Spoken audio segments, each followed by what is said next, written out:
Dahil magba-Valentine's na, kailangan natin magpaganda. Charot!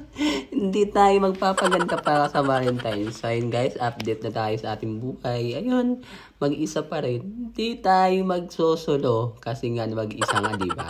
So, ayun guys, pa-beauty rest muna tayo. Pero ang ending talaga yan guys, hindi naman talaga lalabas na sa bahay lang. Mukha lang lalabas, pero tingnan mo naman hitsura niyan. Hindi mo alam kung kaya pa ba. Uy! Kakayanin pa kahit hindi na kinakaya. Walang ganun, Mars. Kailangan natin kayanin. Kailangan lumaban sa buhay.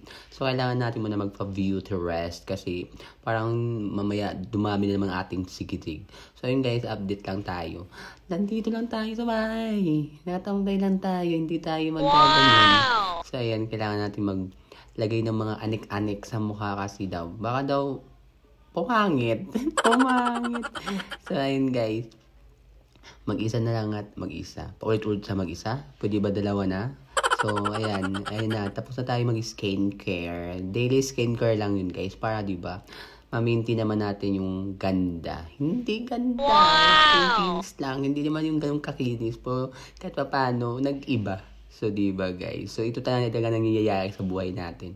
So, ayun guys, diba? Dahil walang makausap, tuliro, di na alam yung gagawin. Parang, Diyos ko, konti na lang, overpass na pa. Magmalimos ka dun sa overpass. Hindi tayo magaganon. Pati rice cooker kinakausap na, kaya pa ba, self? Diba? So, kailangan kayanin mo yan. Huwag kang ano dyan. Huwag kang magpapatalo sa mga ganyan mong iniisip. So, ayun guys, hinhimas lang ang ating, parang gusto dahil kita ibenta. Binenta na lahat. So, pati mga sapatos guys, binibilang at alam naman yung ilang peraso lang. Hindi mo kailangan bilangin yung set kasi alam mo naman kung ilang peraso lang yan. So, wala talaga magawa sa buhay. Ganyan, life is must go on. Ano daw? Life is must go on. Hindi tayo mag-go on. So, ayun guys, ang totoo talaga yan guys. Wala tayong magawa, kaya ganyan lang gagawin natin sa buhay. Sa bahay pala, hindi tayo lumalabas, dito lang tayo sa loob. Kaya, yan. Yan, tinan mo.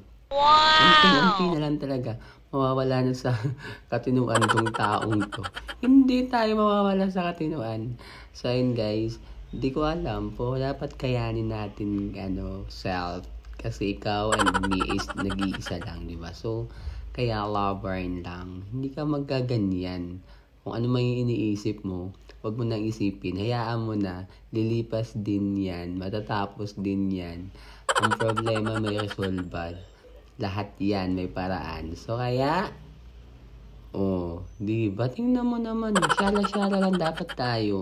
Sige, kahit nasa bahay ka lang, magpiling ka dyan. Akala mo nasa beach. Wow! Di ba? Just relax. Hindi yung i-stressin mo yung sarili mo. As long as masaya ka, go! Wala namang pipilit sa'yo. Enjoy mo yung sarili mo. Kahit nasa loob ka ng bahay, mag-enjoy ka. Ganyan, di ba? Di ba, ang ganda-ganda mo naman eh. Ang syala-syala ng bag mo. Ang sexy mo. Ang puti mo. Hindi ka maputi. Wow! Mukha ka lang dyan, abnormals. So, yun guys, talaga guys. Wow! Ano yung ginagawa namin sa bahay pag wala tayong masyadong ginagawa. So, yan ang ginagawa para may magawa lang sa buhay. Kaya naman natin mag-isa, hindi naman tayo nabuboard niyan, di ba? Ganyan si self pag mag-isa. Lumalaban. Thank you. Meow.